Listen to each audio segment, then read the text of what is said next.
Ensuite, il y a des activités que je fais certains jours oui, certains jours non. Donc pour ça, je me base sur ce qui est fourni sur le CD-ROM.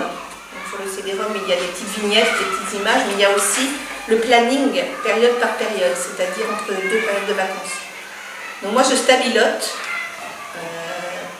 le week-end, lorsque je prépare ma classe pour la semaine à venir, je stabilote les activités qui m'intéressent. On ne peut pas tout faire, activité par jour que je vais faire. Le plus souvent, c'est la question du jour et la question avant de partir, les deux encarts bleus sur l'agenda.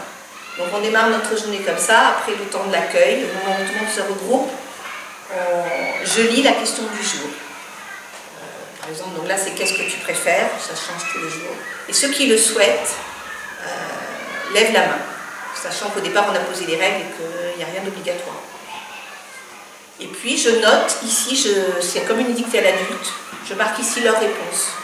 Je fais une flèche et puis je marque les réponses à la question en question. Et la même chose pour le soir. Alors le soir, je trouve ça intéressant parce que ça nous permet de faire un bilan de ce qui a été fait dans la journée. Ce qui est pour des enfants de 4 ans difficile de se remémoriser tout ce qui a été fait. Souvent, ils se rappellent que de la dernière chose. Donc avant la traditionnelle question des parents, qu'est-ce que tu as fait à l'école aujourd'hui? Rien. Ça leur permet d'avoir une réponse. Donc avant de répondre à cette question, on revoit tout ce qu'on a fait dans la journée rapidement.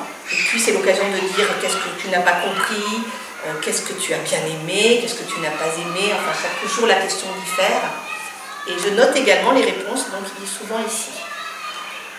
Et le lendemain matin, au moment de l'accueil, les parents de ma classe sont invités à rentrer dans la salle, à passer du moment avec leurs enfants, à les installer à une activité, à regarder ce qui a été fait la veille en regardant dans leur tiroir.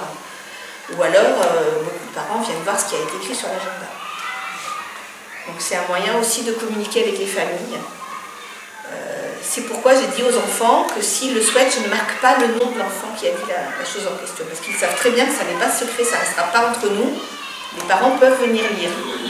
Donc à la fin de chaque proposition, je leur dis, est-ce que tu veux qu'on écrive ton prénom ou ça reste un secret?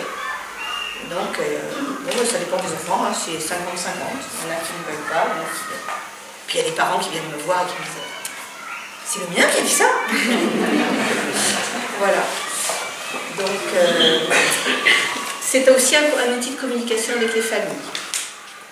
C'est un moyen de voir à quoi ça sert d'écrire, c'est une dictée à l'adulte. Enfin, je trouve que c'est un objet sur lequel ils sont fiers d'écrire, ils s'appliquent pour écrire très bien. Voilà. Après, il y a toutes les activités autres proposées. Moi, je n'ai pas d'amis de la classe dans ma classe. Je n'ai pas de marotte, ni d'animal, rien, j'y arrive pas. Ça ne fonctionne pas. Donc cette partie-là, ils savent bien quand on ne le fait pas. Il y a d'autres choses que je ne fais pas. Je ne fais pas de conseil de coop. Donc par contre, j'ai d'autres formes. Donc je pioche ça sur certaines activités, d'autres pas.